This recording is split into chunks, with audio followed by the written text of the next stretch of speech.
They say there's a train station, an old train station somewhere around here, apparently, among apartment buildings. So I'm just gonna keep going and try and find it. This is the one, isn't it? This is Dazhimen Railway Station, or Hankou Railway Station. Well, at least it used to have that function. The station is located in Jiang'an District in the city of Wuhan, the capital of China's Hubei province. Designed by French architects, the station became operationalized in 1903. It was the largest train station in Asia in the early 20th century. Today, decommissioned and named the National Key Protected Cultural Relic, it sits peacefully between an elevated expressway, apartment buildings, corner shops, and people passing by paying little or no attention to it. For many Chinese or French, that's perhaps what the other country means, one that's far away, but part of daily life. For Chinese, France could be a place for vacation.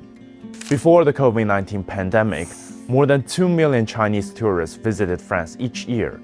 It was the most popular travel destination in Europe for them. Or probably wine. China is a major French wine importer. Nearly 30% of Chinese wine imports are from France.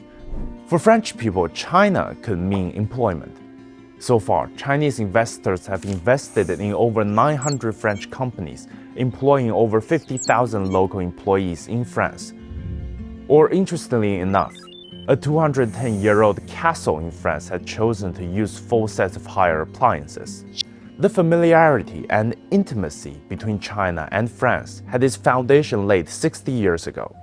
In 1964, France became the first major Western country to establish formal diplomatic relations with China at the ambassadorial level. Air France was the first European carrier to operate in China. France was, in a sense, a gateway between China and the West. Today, it plays a similar role. France is the first Western country to engage in civil nuclear energy cooperation with China, and in an increasingly anti-China West led by the United States, France has been firm in its position. Europe must reduce its dependency on the United States.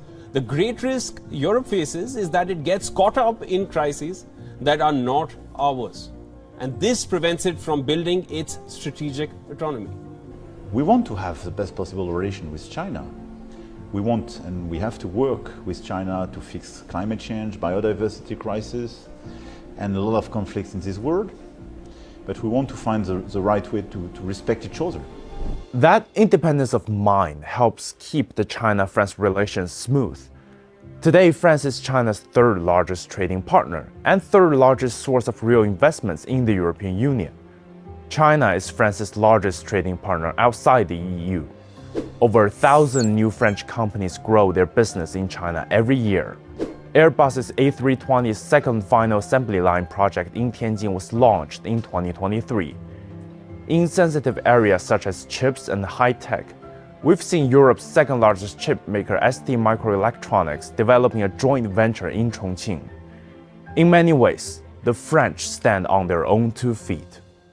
Have you seen that the investigation into China's exports, electric vehicle export, impacting how things are run between the two countries?